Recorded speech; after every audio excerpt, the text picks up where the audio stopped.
Hi there.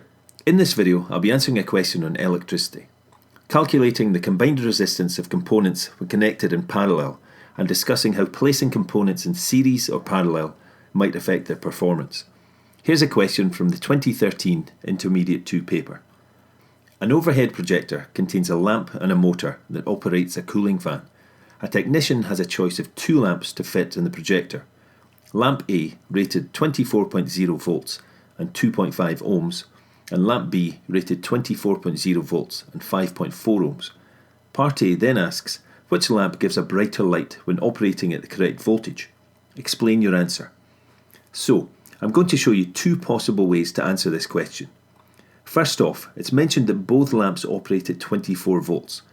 Since this is the same for both of them, it means that the lamp with the greatest current will be the brightest. The power of the lamp, that's the energy transferred per second, can actually be calculated by multiplying current times voltage. So with both lamps having the same voltage, the one with the greatest current will also have the greatest power and transfer more energy per second to light. You should see then that lamp A will have the greatest current, since it has the lowest resistance.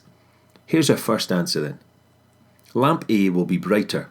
It has the lowest resistance, so will have the greatest current. Now, here's the second way we could answer the question.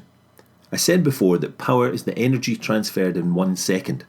We could then look for an equation that links power with the information we've been given about the lamps, voltage and current. That would lead us to this equation. Power P is equal to voltage V squared divided by resistance R. Both lamps have the same voltage, so this is constant. Hopefully, you'll see from the equation that the lower the value of resistance R, the higher the power P. That means again, unsurprisingly, that lamp A is brightest, since it has the greatest power. Here's the answer then. Lamp A will be brighter. It has the lowest resistance, so will have the greatest power. Here's part B of the question. Calculate the power developed by lamp A when it's operating normally. No surprise then that we'll be using our previous equation, P equals V squared over R. The next step is to substitute the voltage and current values into the equation, remembering to square the voltage. This gives us a final answer of 230.4 watts, which, to two significant figures, is 230 watts. In case you didn't know, the final answer should be written to the same number of significant figures as the value in the question with the least number of significant figures. The voltage, 24.0 volts, is written to 3 significant figures, and resistance, 2.5 ohms, is written to only 2 significant figures. That's why I've chosen to write my answer to 2 significant figures. I know it's a bit confusing at first, but you'll get used to it. On to part C of the question. The overhead projector plug contains a fuse. Draw the circuit symbol for a fuse. Here's a video on my channel which will help you learn all the circuit symbols. It's called Circuit Symbols Test, and you can certainly use it to test your knowledge, but it can also be very useful to get you to memorise them in the first place. Anyway, the circuit symbol for a fuse looks like this. Wouldn't that look so much better if you drew it with a ruler? Of course it would. Get one in your pencil case now.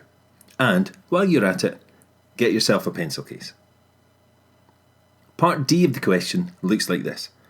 The technician builds a test circuit containing a resistor and a motor, as shown in circuit 1. Part 1 then asks us to state the voltage across the motor.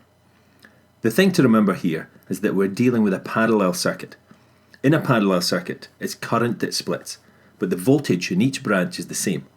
So the voltage across the motor will be equal to the supply voltage of 12 volts. The voltage across the 8 ohm resistor would also be 12 volts. Now, if the components were in series, then the voltage would split, but current would be the same at all points. It helps to have an understanding of what voltage and current actually are. That's something I'll cover in another lesson. Part 2 of the question asks us to calculate the combined resistance of the resistor and the motor. For resistors or any components with resistance in parallel, we use this equation. 1 over RT is equal to 1 over R1 plus 1 over R2. We'll take the 8 ohm resistor as R1 and the motor as R2. Next, we substitute their values into the equation. In order to add 1 over 8 plus 1 over 24, we need to find what's called the common denominator. In other words, change one or both of these fractions so that we have the same number in the bottom line. In this case, I'm going to change 1 over 8 to 20/4. If I multiply 8 times 3, I get 24. So I multiply the bottom line and the top by 3, which gives 3 over 24 plus 1 over 24. Now I can add them, giving us 4 over 24. This isn't our answer yet. This is still 1 over RT.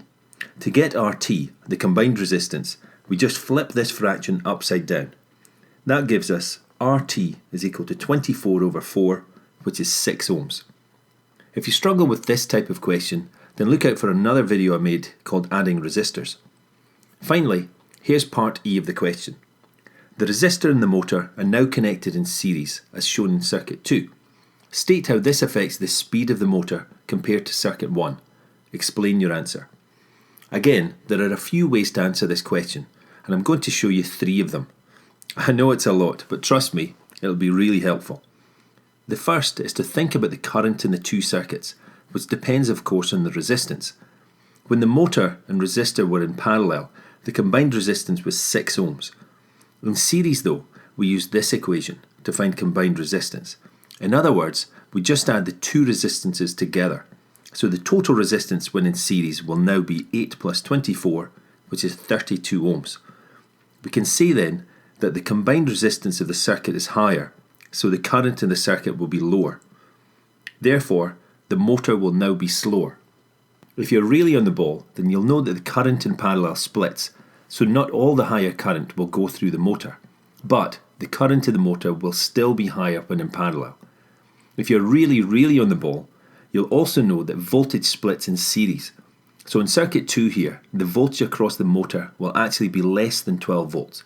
I'll talk about this later, but first, let's think about the power of the motor. We've talked about the current in the motor being less when in series with the resistor, and this will have an effect on its power. We can use this equation to explain. Power P is equal to current I squared times resistance R. The resistance of the motor hasn't changed, so with a lower current in it, its power will also be reduced. The motor has less power since the current in the circuit is lower. And again, the motor will now be slower. Finally, let's consider the voltage across the motor. Now I'm not going to show you the calculation, but with the 2 components in series, the supply voltage of 12 volts is split, so the voltage across the motor will no longer be 12 volts. It actually works out to be 9 volts. We don't have to know this actual value to answer this question, but we do need to know that voltage in series splits. For more details, look out for my video on voltage dividers. Now think about power and the equation we saw earlier. Again, the resistance of the motor hasn't changed, so with a lower voltage across the motor, its power will be reduced. So we can say the motor has less power since the voltage across it is lower. And for the third and final time, the motor will now be slower. So that brings us to the end of this video.